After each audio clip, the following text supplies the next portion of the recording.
Hello, I'm Penny Melville-Brown from Baking Blind. I'm one of the winners of the International Holman Prize for Blind People. The annual Christmas Victorian Fair in Portsmouth's historic dockyard has given me the chance to explore the links between my own background serving in the Royal Navy and that of James Holman, after whom the prize is named. He was also serving in the Royal Navy over 200 years ago when he, like me, lost his sight. He would have been serving on a ship similar to HMS Victory, which of course was Nelson's flagship. He was patrolling the American coast between Halifax and Bermuda during the War of Independence. Life would have been pretty cold, hard and tough for this young man.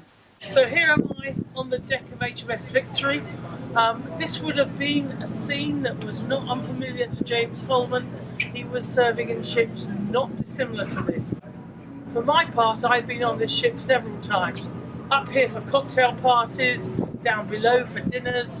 For me it was much more social. He'd have remembered Gosport, where he first joined the Navy, and perhaps the Portsmouth dockyard, which is just across the water, across the Solent. It would have been teeming with all sorts of different people, noises and smells. But the Navy doesn't stand still, so by the end of James's life, the new ironclad HMS Warrior was being built to provide completely different conditions. People were certainly getting bigger, taller, and probably healthier. And look at this, a table that moves so that it doesn't all spill when it gets wet. Perhaps because food was improving too. We could do some good food here. And I wonder how well James would recognise the ships we have today. There is the new aircraft carrier, the Queen Elizabeth.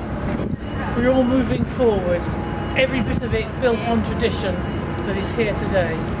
And I worked for many years in Portsmouth Dockyard when I was in the Navy too. The buildings I worked in, James would have recognised if he came over from Gosport. And my office was right at the top floor. And perhaps this represents the absolute epitome of James Holman's ambitions, to sit in the Admiral's chair at his desk looking out over the fleet that he would have commanded. Can you imagine what it was like to have all that ambition just curtailed with that blindness that meant he had to leave the service? James may never have reached the Admiral's cabin or even the Captain's cabin, but doubtless he had ambitions for his own career that were completely dashed by his blindness. I do try to follow his outstanding example, but you can judge how well I do over the coming months of videos. But James went on to become one of the most celebrated travel writers of his generation. I think he just proves that military skills of competence, self-confidence, and the ability to get on with other people equip absolutely anyone for any sort of life.